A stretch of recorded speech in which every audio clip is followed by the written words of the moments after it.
Hi hello నేను ఈరోజు మీకు ఊరమిరపకాయలు పెట్టుకోవడం ఎలాగో చూపిస్తాను. ఇవైతే నేను ఎండపెట్టిన ఊరమిరపకాయలండి. ఇవి మొత్తం 4 కేజీలు. నేను 4 కేజీలు గాను 4 పెరుగు ప్యాకెట్లు తీసుకున్నాను, కేజీ ప్యాకెట్లు. ముందు వీటిని శుభ్రంగా తుడిచి పక్కన పెట్టుకోవాలి. పచ్చిమిరపకాయకి చిన్న ఘాటులు పెట్టుకోవాలి.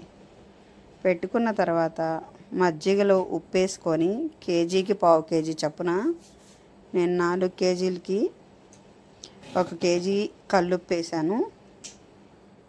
చక్కగా కల్లుప్పులో 24 గంటల పాటు పచ్చిమిరపకాయని నాననిచ్చాను.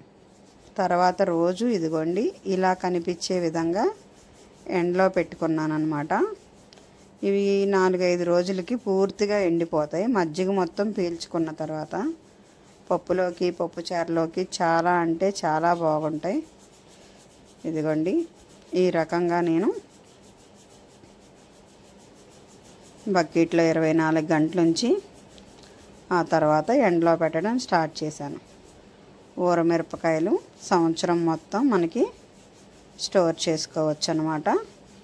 నిలవ ఉంటాయి, చాలా టేస్ట్గా ఉంటాయి, బాగుంటాయి.